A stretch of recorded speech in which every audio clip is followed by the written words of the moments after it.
Out of the Box, membahas serba-serbi zaman now bersama Om Bob. Indonesia tanah airku cinta, Nusantara merdeka bineka tunggal ika. Greetings to each and everyone. Anytime you meet, I greet anyone. Whether it namaste, assalamu alaikum. Salam, salam, salam. Halo, ketemu lagi bersama Awang Aji Wasita di Out of the Box, membahas serba-serbi zaman now bersama Om Bob. Nah, kali ini kita akan mendiskusikan soal negara kita, Indonesia, yang rasanya kok masih kurang cepat maju nih ya. Padahal udah 76 tahun merdeka. Kira-kira ini problemnya di mana? Apa yang harus diperbaiki? Segala macam. Oke, Om Bob, kita akan mulai obrolin ini atau diskusikan ini dari bidang pendidikan dulu. Nah, kalau menurut Om Bob nih, pendidikan di Indonesia ini seperti apa sih? Ya, pendidikan itu memang termasuk hal yang penting ya. Untuk sebuah kemajuan bangsa itu, pendidikan itu memegang peranan yang sangat penting ya. Seperti kita ketahui, itu dari kecil sampai besar itu kan memang kita harus melalui jenjang yang namanya sekolah. Ya. Ya, zaman dulu sebelum ada yang namanya playgroup atau taman bermain ya, playgroup itu dulu dari TK, SD, SMP, SMA. Betul. Ya, itu dari dulu selalu sudah ada. Ya, memang nenek moyang kita termasuk di seluruh dunia itu memang menganggap bahwa seorang anak itu harus dididik sedemikian rupa sehingga dia bisa kelak menjadi manusia di dalam masyarakat yang berguna. Ya. Ya, zaman dulu ingat kalau belum ada sekolah ya anak-anak itu kalau udah gede kan diajarin bagaimana berburu. Iya. Ya, kemudian setelah ada revolusi yang lain-lain itu kan ada setelah berburu bercocok tanam secara liar. Ya. Ya. Yuk, kebudayaan manusia itu maju lagi menjadi menetap yaitu akhirnya mencari makan atau menanam sesuatu untuk dimakan. Karena itu menetap ya. Yeah. Nah, terakhir kalinya toh sudah nggak bisa seperti itu. Dunia sekarang kita melihat ya, bangsa-bangsa yang dianggap paling maju itu kan zaman dulu itu kan kita lihat tuh ya, dari Arab itu kan maju sekali. Iya. Ya, kalau dari sejarah-sejarahnya ya. Ya. Di samping itu ada Tiongkok kuno itu juga maju. Ya. Jadi memang sebuah negara kalau mau maju itu pendidikannya harus diutamakan. Ya.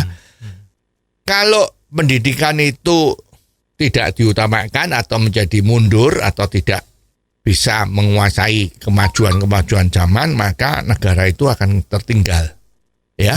Seperti diketahui sekarang kan ada satu pendapat, orang yang pintar pasti lebih unggul ketimbang orang yang bodoh. Sebetulnya bodoh di sini itu kan karena belum tahu aja. Kalau sudah tahu kan sudah pinternya sama. Iya. Ya, jadi memang pendidikan itu menjadi sangat penting. Nah, sekarang pertanyaannya, kenapa kok pendidikan di Indonesia, katakanlah tingkat pendidikannya itu secara rata-rata dibandingkan sama luar negeri itu kok kalah? Ya, ini tentu harus kita bongkar, kita harus lihat secara pelan-pelan ya, ini gimana ya. Okay. Pendidikan di Indonesia itu memang kita harus mengakui ya, masyarakat yang tinggal di kota besar dibandingkan dengan masyarakat yang tinggal di kota kecil atau masyarakat ditinggal daerah yang terpencil, itu memang tingkat pendidikannya beda-beda. Ini sebetulnya menjadi problem besar karena Indonesia itu kan wilayahnya kan besar sekali. Betul. Ya, terdiri dari puluhan ribu pulau kan. Iya. Nah, otomatis infrastrukturnya kan juga belum merata.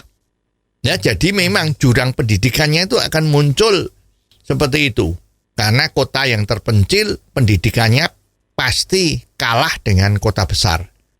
Ya, itulah sebabnya dulu zaman kuno orang-orang tua kita ini selalu mengatakan kalau mau hidup baik yang akan datang ya, itu harus tinggalnya di kota besar. Oh, iya. Ya, sebetulnya yang diarahkan di sini kota besar itu bukan karena glamornya ya kota besar itu lebih hebat dan sebagainya, bukan, tapi di kota besar tuh kemampuan untuk belajar. Kalau kita mau belajar segala sesuatunya itu bisa didapat di kota besar. Maka selalu anak-anak atau orang tua selalu menganjurkan cepatlah you menjadi dewasa. Kalau sudah bisa ditinggal, sudah bisa hidup sendiri, maka dikirim keluar kota, biasanya kota yang lebih besar, untuk bisa mengenyam pendidikan yang lebih banyak. Ya, itu universal lah. Semua orang menginginkan seperti itu. Ya. Nah, sekarang kembali ke masalah kenapa di Indonesia ini kok dunia pendidikannya itu kok sepertinya tertinggal jauh dengan yang lain. Nah, ini memang harus dilihat, diuraikan secara satu persatu ya. Kita mulai dari mana dulu nih Pak? Ya, yang pertama itu kan untuk menjadi seorang yang berpendidikan baik itu kan diperlukan yang namanya guru. Betul. Nah, sekarang kita bahas dulu mengenai guru. Oke. Guru di Indonesia itu bagaimana? Oke. Ya. Nah, zaman dahulu kan kita ingat tuh Malaysia yang baru merdeka itu merasa bahwa dia kekurangan guru untuk mendidik rakyatnya. Maka waktu itu Malaysia minta bantuan dari Indonesia. Dan Indonesia mengirim tenaga guru cukup banyak untuk menuju ke Malaysia memberi pelajaran-pelajaran di sana. Nah, sekarang terbalik. Ya, mutu pendidikan Indonesia itu dibandingkan Malaysia itu tinggi Malaysia.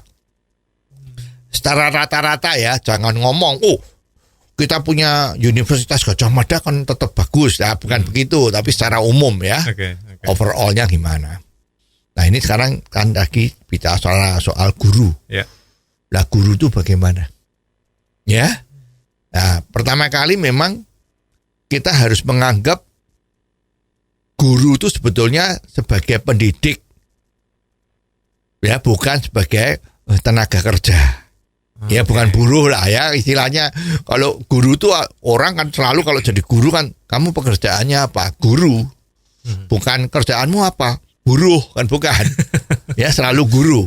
Artinya guru itu bertanggung jawab membuat murid-muridnya yang tidak tahu menjadi tahu sesuatu. Ya, kalau dia kelas 1 SD ya, maka dia harus bisa mendidik anak kelas 1 itu untuk membaca dan menulis. Misalnya seperti itu. Ya, kalau dia guru kelas 2, maka dia harus mempunyai target yang kelas 2 itu harus bisa selesai merangkai kata-kata, membuat kalimat. Kalau sudah kelas 3, berarti targetnya dia harus bisa menghitung matematik perkalian satu angka, ya 3 kali 3 berapa itu ya. Kalau kelas 2 itu baru penjumlahan. Kalau kelas 1 baru mengenal angka sama huruf. Ya. Nah, itu. Nah, sekarang itu kan menyangkut yang namanya kurikulum. Ya. Dulu guru-guru SD itu selalu pakai yang namanya guru kelas. Kelas 1 karena umurnya masih 5-6 tahun, maka kan masih seperti anak-anak. Maka dia butuh guru yang bisa mewakili orang tuanya. Maka dia pakai guru kelas. Guru kelas 1 itu betul-betul caranya ngajar itu persis kalau dia jadi orang tua. Oke. di rumahnya ya. Jadi lebih ada kedekatan sehingga di dalam memberi pelajaran itu mudah diterima. Ya. Ya. Kelas 1 itu masih ya karena namanya anak-anak umur itu tuh kan juga masih kadang-kadang ya masih lari-lari, masih nggak beraturan macam-macam. Nah itu kan harus metodenya adalah pendekatannya itu harus kekeluargaan. Oke. Ya. Dengan bahasa-bahasa ya pokoknya yang mengerti anak. Jadi waktu itu kalau mau jadi guru kelas 1 memang dilihat apakah guru tersebut itu mempunyai sifat cinta sama anak-anak. Oke. Ya. Demikian juga dianggap kelas 2, kelas 3, kelas 4 pokoknya selama masih SD itu yang paling ideal adalah juga guru yang namanya guru kelas. Oke. Ya, jadi semasa kecil itu dia pendekatannya adalah pendekatan secara pribadi. Guru terhadap murid itu seperti orang tua dengan muridnya, ya dengan anaknya lah gitu ya. Nah, itu sebetulnya metode ini adalah metode yang bagus. Oke. Ya. Tapi entah kenapa sekarang ini kelihatannya di sekolah-sekolah SD itu mulai ada yang namanya guru mata pelajaran. Ya, jadi murid-murid SD itu sekarang gurunya banyak. Ada yang ngajar matematik, ada yang ngajar bahasa, ya, ada yang ngajar macam-macam, ya, bukan guru kelas lagi. Nah, kemungkinan ini adalah sesuatu yang kurang tepat. Karena konsepnya masih anak-anak perlu orang yang familiar. Oke. Kalau gurunya banyak, kan tingkat familiarnya terhadap satu guru itu kan menjadi berkurang. Betul. Dulu 1, sekarang 4. Gimana? Ya. Jadi guru untuk mempelajari sifat-sifat anak itu juga menjadi kurang intensif. Ya, kurang intens. Ya, jadi agak repot. Jadi mestinya guru di SD itu harusnya tetap guru kelas. Jangan lagi pakai guru mata pelajaran. Ini secara hubungan antar manusia, antara anak sama guru itu menjadi agak terganggu. Ya, jadi itu yang paling penting. Ya. Sebenarnya apa sih yang jadi penyebab kok nggak pakai guru kelas aja gitu? Nah, karena kalau guru kelas itu kan memang dia harus menguasai semua mata pelajaran. Nah, rasa-rasanya di sini pendidikan guru kita ini rasanya itu terjadi perubahan. Jadi guru yang mau ngajar SD itu juga sepertinya dipisah-pisah. Ini kamu ngajarin matematik, ini ngajarin fisika, ini ngajarin gambar misalnya. Ya memang susah seorang itu menjadi guru kalau menguasai semua masalah kan susah. Ya, tetapi sebetulnya pelajaran SD itu kan masih tidak terlalu rumit, masih sederhana. Mestinya kalau guru-guru yang ngajar SD itu dia menjadi all round, mestinya tidak terlalu sulit ketimbang ngajar SMA. Ya, kalau guru SMA itu memang sudah spesialis mata pelajaran. Guru aljabar atau matematik, dia nggak bisa ngajar sejarah karena dia disiplin ilmunya udah di matematik. Kan begitu. Jadi beda kalau waktu SD. Nah, ini yang mungkin ya. SD ini harus mulai diperbaiki lagi, harus kembali ke guru kelas. SD ini maksudnya dari kelas 1 sampai kelas 6, Om Bob?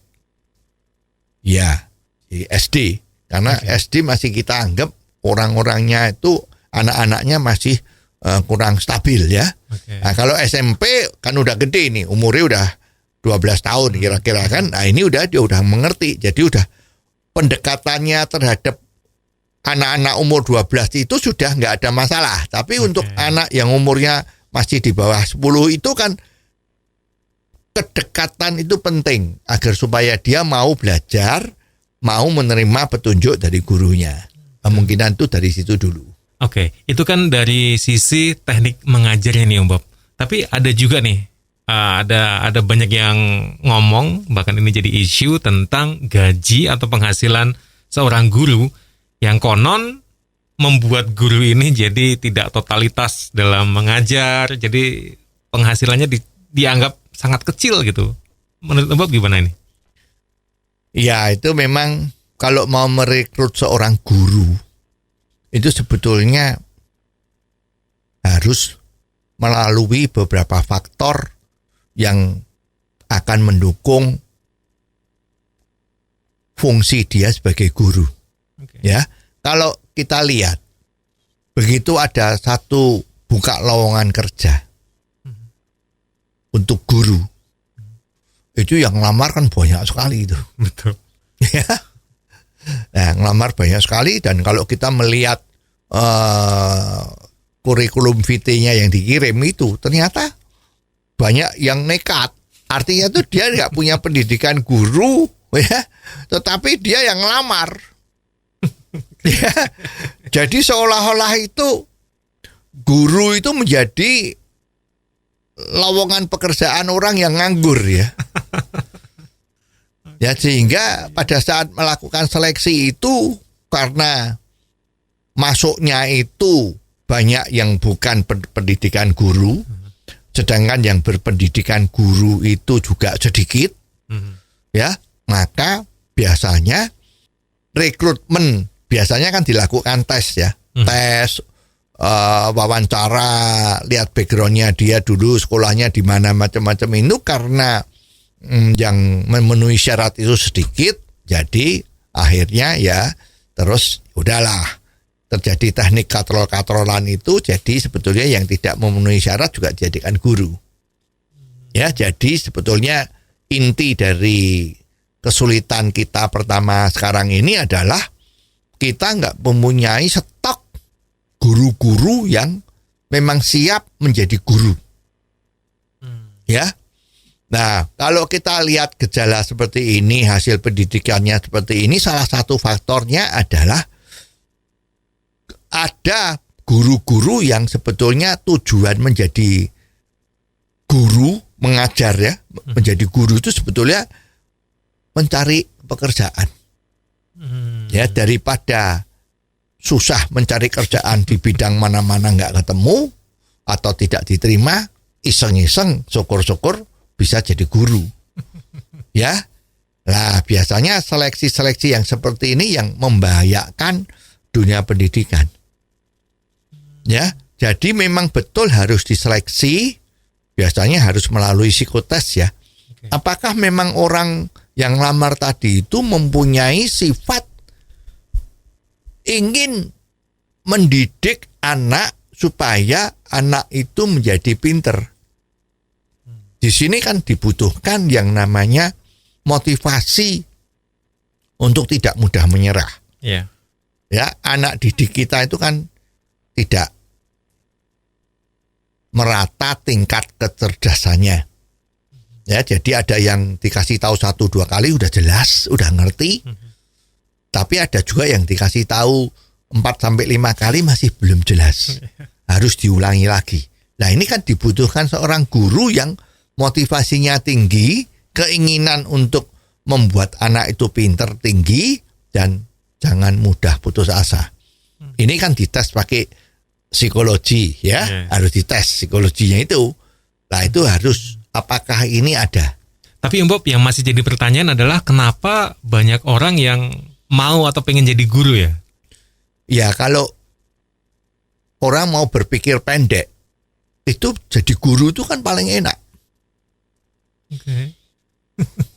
Tanggalan merah pasti libur.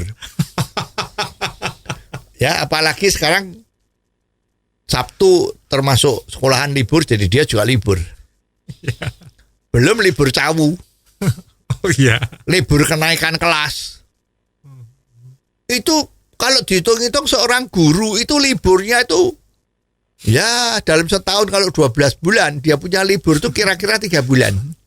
Wow. Ya, belum kalau ada peraturan dari pemerintah, itu kalau udah kerja 5 tahun atau kerja setahun itu ada cuti. Kalau udah kerja 5 tahun berarti cuti besar. Ya, jadi sebetulnya seorang guru itu mempunyai masa kerja, jam kerja yang pendek. Itu kalau dilihat dari situ ya kan. Oke. Ya, jadi makanya banyak orang yang kepengen jadi guru. Gajinya sama, karena golongan pegawai negeri itu kan sudah ditentukan. Tapi kerjanya lebih gampang. Artinya gampang di sini secara waktu ya. Oke. Liburnya banyak. Nah itu ya. Nah ini salah satu faktor orang mau jadi guru tuh bisa juga jadi situ. Oke. Nah, tadi Om Bob kembali lagi masalah penghasilan dari guru, terus gimana? Banyak yang pengen jadi guru tapi penghasilannya kayak tadi yang kita bahas sedikit gitu, terus gimana dong? Ya ini memang ya dilema ya. Jadi memang ya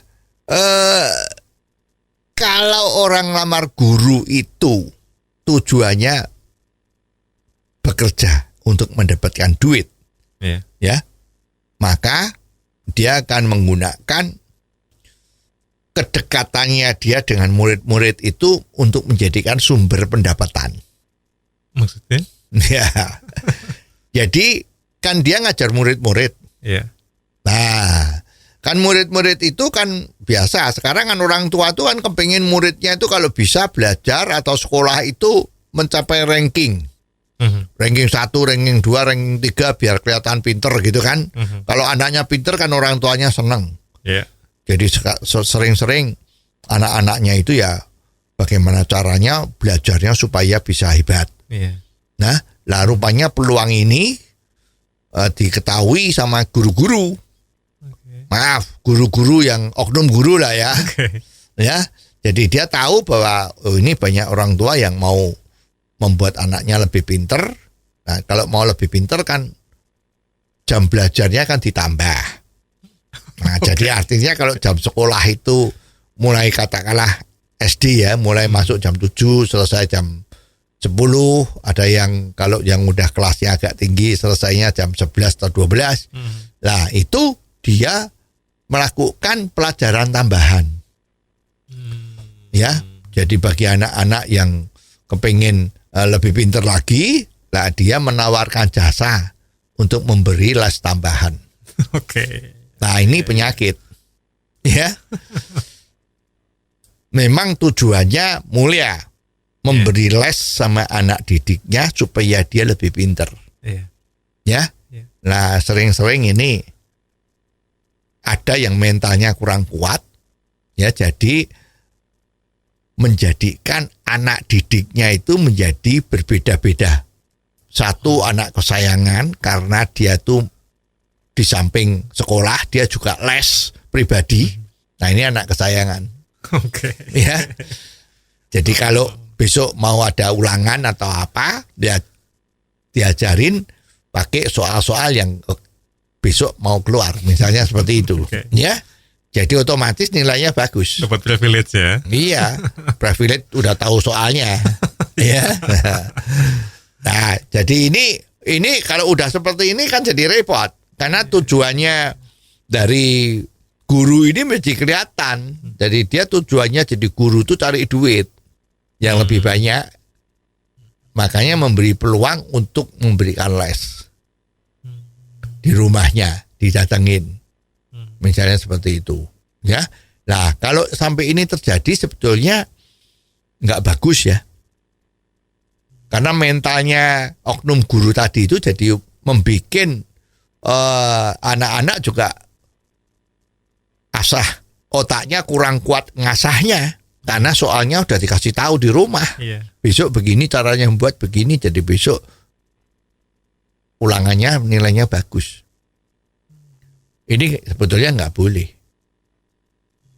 Lah, peran yang paling penting sebetulnya ya supervisinya, kepala sekolah itu. Harusnya seorang kepala sekolah di sebuah sekolahan itu harus mempunyai peraturan bahwa guru itu tidak boleh memberi les kepada anak didiknya. Itu akan membuat sistemnya rusak. Tapi kalau memang dia kurang mampu dalam menerima pelajaran itu gimana Om Bob? Ya pasti ada kan yang bisa pinter, ada yang kurang cepat menerima itu. Ya. memang harus dikasih pelajaran tambahan. Tapi bukan caranya les pribadi di rumah.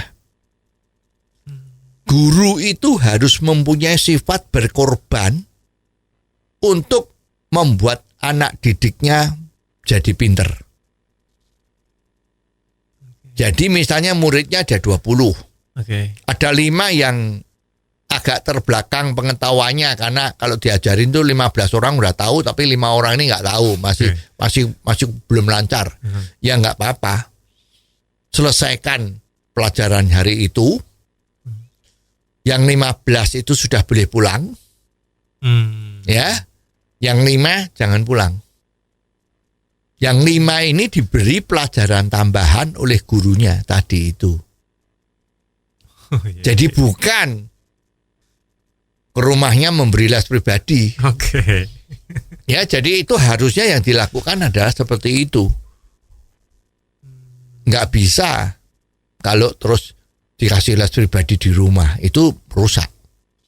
Nah, ini tugasnya kepala sekolah untuk memeriksa apa itu betul. Nah, ini yang namanya tata krama, kode etik. Kode etik seorang guru itu seperti ini. Apakah ini artinya guru nggak boleh ngasih les, Om Bob? Oh, boleh-boleh saja. Tapi dia hanya diperbolehkan memberi les untuk murid-murid yang bukan dari sekolahan di mana dia ngajar. Ya, kalau memang guru itu mempunyai kemampuan ngajar yang bagus dan dia sore hari masih punya waktu, ya dia boleh saja menerima murid sekolahan lain dan diajari sampai pinter. Itu boleh. Itu profesi guru kan memang harus seperti itu. Tetapi kalau yang diajar tuh murid dari sekolahan di mana dia menjadi gurunya, ini nggak boleh. Karena ini terjadi konflik kepentingan. Sudah les sama saya, kalau nanti nilainya jelek bagaimana? Wah, kan begitu. Nah, supaya bagus, nah dibocorin soalnya besok keluarnya ini, misalnya begitu. Ini kan jadi rusak. Jadi nggak boleh. Nah, ini masih sering terjadi ya kalau kita lihat di sekolahan-sekolahan itu masih banyak yang seperti itu. Dan orang tuanya juga bingung. Ini kalau nggak dileskan nanti nilainya jelek. Jadi terpaksa harus dileskan. Nah, padahal yang namanya anak didik masih kecil ya, SD itu kan masih masa-masanya dia harus banyak sosialisasi. Betul. Tapi kalau dipaksa sama orang tuanya harus les, akan waktunya dia untuk sosialisasi, untuk interaksi dengan lingkungan alam atau lingkungan masyarakat itu kan menjadi berkurang. Nah, ini jadi ya nanti kalau memang begitu seperti itu terus, ya jadinya adalah kutu buku. Nah, ini cikal bakalnya dari situ, kutu buku itu. Kira-kira gimana ya caranya supaya anak didik ini dia bisa jadi pinter sesuai dengan umurnya atau kelasnya gitu? Ya, tadi kan kita ngomong, untuk menjadi seorang pinter itu kan memang diperlukan seorang guru yang betul-betul mumpuni. Ya. Jiwanya adalah jiwa pendidik. Ya, bukan jiwanya jiwa pekerja. Maka kalau guru kan guru, bukan buruh. Bukan pekerja. Ya. Karena kalau jiwa pekerja pada umumnya ya, itu kan tenggu. Kalau sudah jamnya selesai, dia pulang. Nah, ini juga seperti itu. Misalnya, dia seorang guru, tapi jiwanya tenggu, jiwa pekerja. Masuk jam 7, jam 11, teng gitu, dia juga pulang. Udah anak-anak, sampai besok lagi gitu. Itu kalau jiwanya jiwa pekerja. Ya, guru itu nggak boleh seperti itu. Guru itu yang menjadi, artinya guru itu dibayar itu untuk tanggung jawabnya. Dia mendidik seorang supaya menjadi pinter untuk tingkatan seperti dia. Jadi kalau tingkat SD kelas 1, ya guru itu harus ngajar anak didiknya yang kelas 1 sampai dia betul-betul menyelesaikan dan mengerti kalau kelas 1 itu sudah bisa apa itu. Jadi bukan tenggo itu. Jam 11 teng pulang, bukan begitu. Sehingga memang guru itu untuk membuat muridnya pinter, dia harus mengamati satu persatu. Di dalam teknik mengajarnya itu, dia harus menguasai ilmu mendidik. Dan ini rasanya sekolah guru di Indonesia ini kan sepertinya makin lama makin sedikit. Orang yang pinter belum tentu dia bisa menjadi pendidik yang baik. Karena dia tahu tapi nggak bisa transfer. Betul. Untuk anak-anak ini gimana? Caranya memberi pelajaran dengan cara yang sederhana tapi jelas. Iya. Nah ini yang harus dilatih dulu. Maka diperlukan sekarang kalau merasa pendidikannya kurang, memang harus didatangkan seorang ahli mendidik untuk memberi kursus-kursus atau penyegaran kepada guru-guru yang ada sekarang, how to teach, bagaimana caranya mengajar supaya dia bisa ngajar dengan baik. Itu nomor 1. Nomor 2, guru tersebut harus bisa mengerti betul apakah anak didiknya, muridnya ya, itu memang sudah mengerti apa yang diberikan pelajaran oleh gurunya. Ya, untuk anak-anak paling bagus ya setiap kali selesai pelajaran itu langsung ditanyain. Ini you jelas apa tidak? Ini jelas atau tidak? Kalau pelajarannya menulis, ya itu harus dilihatin satu-satu. Kalau muridnya ada 20, ya 20 itu dilihatin satu-satu. Saat itu juga, coba nulis angka 2 itu gimana? Dia udah gitu kan dilihatin semua. Coba sekarang nulis 1, 2, 3, 4, 5, 6, 7, 8, 9, 0 misalnya begitu kan. Nah dilihatin terus langsung dipraktekkan untuk dipelajari. Ya kalau 2 itu harus seperti setengah lingkaran, ada kakinya, ada buntutnya. Kalau 3 itu separuhnya angka 8 itu kan.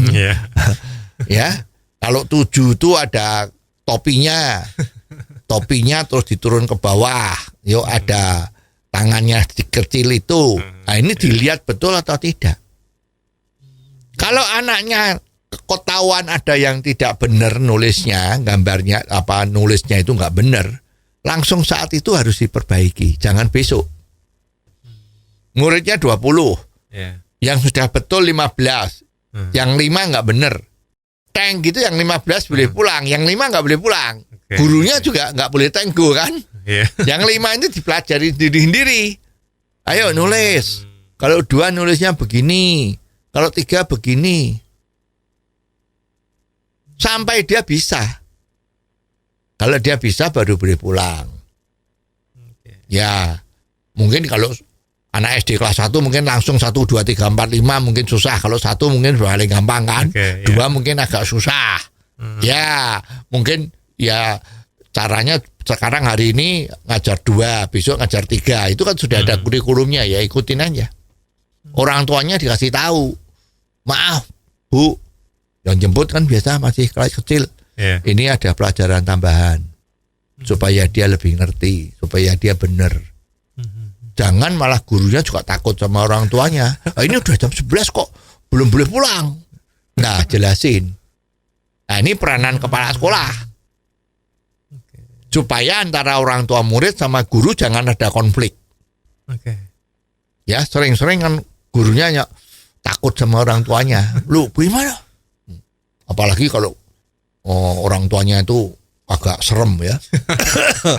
Mungkin bawa jabatannya misalnya begitu ya. Wah, itu kan gurunya ngeper. Nah, ini harus dibantu sama kepala sekolah. Itu harus dilakukan terus. Tapi Empok, apakah pelajaran menulis angka itu penting ya? Iya. Bagi yang belum penting, anggap itu nggak penting. Ya, tetapi adalah suatu kenyataan loh. Ada lulusan SMA, kalau dia nulis angka, nulis 7, itu seperti 1. Nah, ini kan bahaya.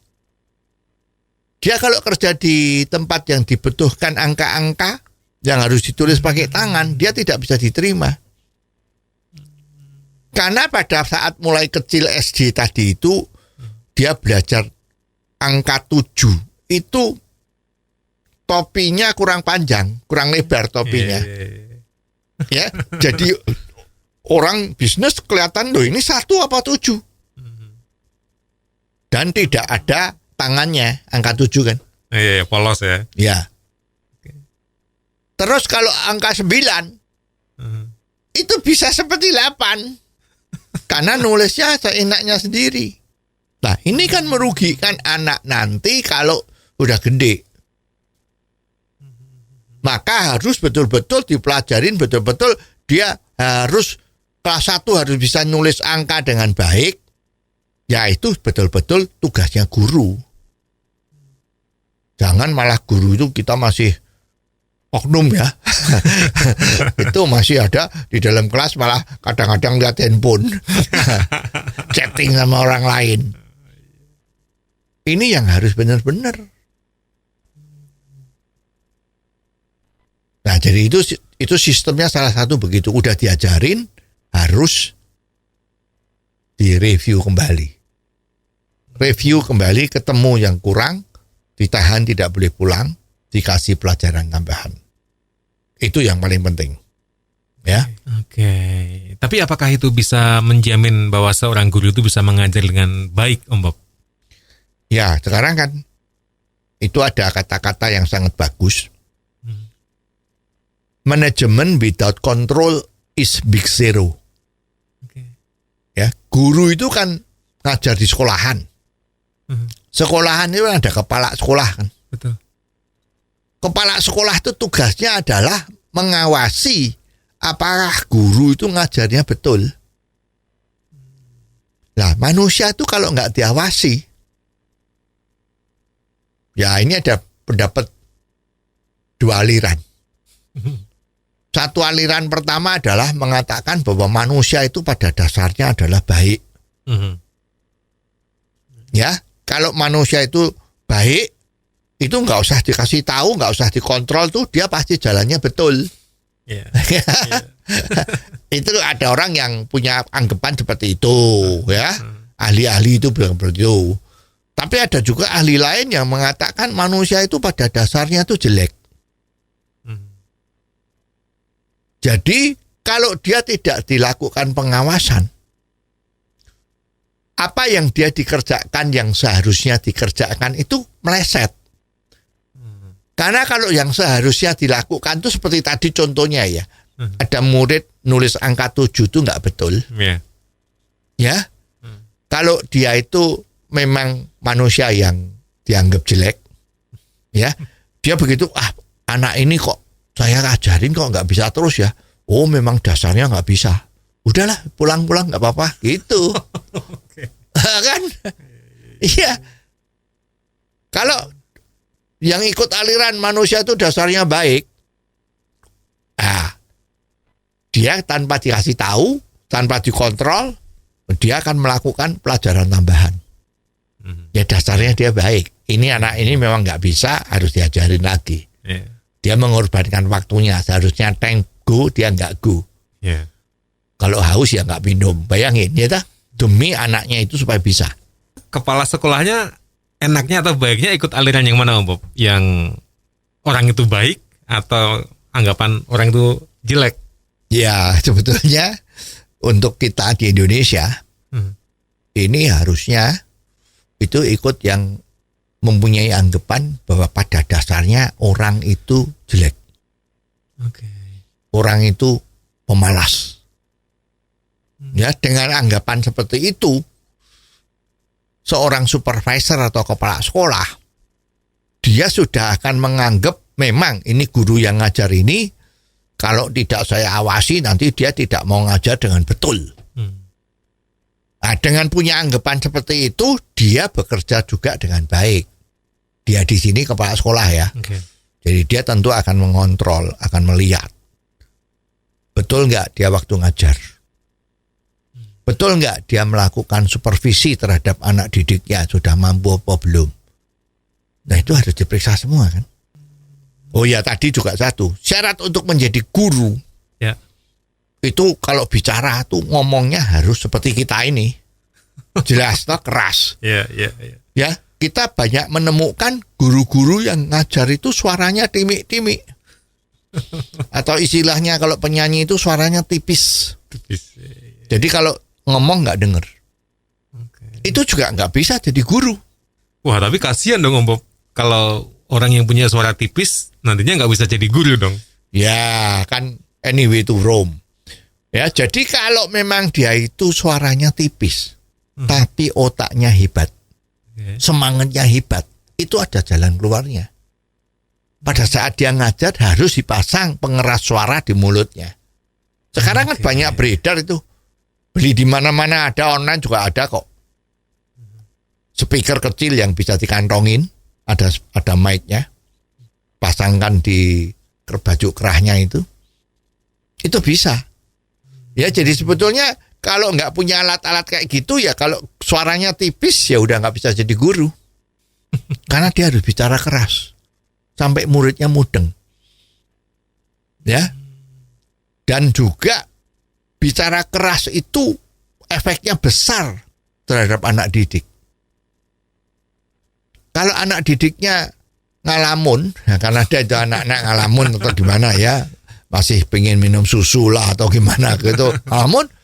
Kalau kita lagi ngajar, kalau ada didik yang ngalamun kan teriak saja. Misalnya namanya itu adalah Bunga. Oke. Bunga, lagi ngapain kamu? Nah, kaget kan? Nah, jadi jelas. Tapi kalau Bunga, lagi ngapain kamu? Nah, gitu gimana? Dia nggak ngerti. Jadi suara penting. Nah, sekarang kalau ada juga, karena tadi itu kita ngomong bahwa ada manusia yang pada dasarnya jelek. Guru yang punya suara keras, kemungkinan dia juga bicara di kelas itu kan belum tentu keras. Keras itu kan kadang-kadang membuat tenggorokan lebih cepat kering. Ya, misalnya begitu ya, secukupnya aja lah. Nanti teriak-teriak serak, misalnya begitu kan. Nah, makanya ini harus dikontrol. Memang betul dia ngomongnya keras atau tidak. Cara ngontrolnya gimana? Ya, sekarang teknologi ada. Memang setiap kelas kalau ada sekolahan itu harus ada yang namanya mic. Oke. Mic yang bisa didengar sama kepala sekolah di ruangan kepala sekolahnya. Jadi di ruang kepala sekolah itu anggap aja harus menjadi control room. Kalau kelasnya 20, dia punya layar monitor 20. Punya suara 20, tinggal main saklar. Saya kepengen dengar ruang nomor 3, ceklek, dengar ngomongnya gimana. Monitor bisa dilihat berbareng, nah suara kan nggak bisa dengar bareng. Jadi harus dipilih suara mana yang ingin didengar. Monitor wajib. Ya sekarang kalau sekolahan nggak punya layar monitor yang bisa dilihat sama kepala sekolahnya, itu ya membuat dunia pendidikan kita nggak cepat maju ya, salah satunya itu. Jangan-jangan itu dikorupsi itu. Anggarannya ada tapi nggak dibeliin itu, bisa juga. Makanya harus kontrol juga kan. Nah, jadi kalau kepala sekolahnya udah melakukan kontrol, cara bicaranya bagaimana, cukup keras atau tidak, terus caranya ngajar benar atau tidak, terus dikontrol lagi bagaimana melakukan review terhadap apa yang diajarkan, itu dilakukan dengan baik. Nah, itu paling sedikit membantu untuk meningkatkan mutu pendidikan kita. Oke, tapi apa cukup ya mensupervisi itu melalui CCTV aja Om Bob? Kurang. Terus? Ya, itu kepala sekolah juga harus sering incognito masuk ke kelas di mana guru itu ngajar. Oke. Duduk di belakang. Ya kan, lihat dia ngajarnya gimana. Apakah body language-nya betul? Apakah secara fisik dia ngomongnya itu tidak seperti waktu di mic itu kan? Nah, dengar memang dia ngomongnya cukup keras atau tidak. Ya, terus bagaimana dia punya hubungan dengan anaknya, dialog-dialog dengan anak didiknya bagaimana. Itu kalau nggak dilihatin nggak bisa. Duduk di belakang kantor cuma lihat monitor itu juga nggak sempurna. Harus begitu itu. Oke, wah kalau gitu kepala sekolah capek dong Bob. Keliling-keliling tiap kelas gitu. Iya. Memang semua usaha itu nggak ada yang nggak capek. Jadi kalau kepala sekolah tidak mau melakukan hal-hal yang seperti itu dan jawabnya capek deh, wah, ya itu jangan jadi kepala sekolah, pecat. Ya sekarang kan lagi zamannya ini pecat pemecat ini. Ya jadi kalau seperti itu ya pecat, nggak bisa jadi kepala sekolah. Tugasnya kepala sekolah ya seperti itu. Dia dibayar oleh negara, diberi tanggung jawab yang besar. Itu harus mempinterkan murid-murid didik yang ada di sekolahannya. Dan itu yang harus dilakukan. Bukan cuman maunya terima gaji. Kalau gaji nggak naik, demo. Nah, misalnya begitu. Tapi kerjaannya nggak dilakukan dengan betul. Ini nggak boleh. Untuk menjadi pendidikan kualitasnya bagus itu harus dimulai dari gurunya dulu. Memang gurunya rekrutmennya betul atau tidak. Ya tadi itu kan. Nomor 2, bagaimana dia ngajarnya itu harus betul. Bagaimana dia mereview apa yang dia ajarkan itu sudah diterima dengan betul, dilakukan dengan betul oleh anak didiknya atau tidak. Nomor 4, itu kepala sekolah betul atau tidak melakukan pekerjaan supervisinya itu. Nomor 5, fasilitas-fasilitas untuk mengontrol guru ngajar itu ada atau tidak. Jadi kalau kelima faktor ini sudah ada, ya 90% anak didik itu akan jadi baik. Pasti bisa menyelesaikan target-target apa yang harus dia ketahui pada tingkat pendidikan yang dia lagi ampu. Tapi kalau kelima ini nggak ada, ya sulit. Oke, tapi apakah ini bisa Om Bob? Bisa, asal kita mau. Semua kalau menuju ke titik bahwa kita harus berhasil, secara serius akan berhasil. Jangan cuman asbun atau NATO, no action talk only. Oke. Nah, itu tadi diskusi kita seputar dunia pendidikan di Indonesia yang kita baru lihat dari sisi atau aspek guru. Di episode selanjutnya kita akan lanjutkan diskusi tentang dunia pendidikan dari aspek yang lain.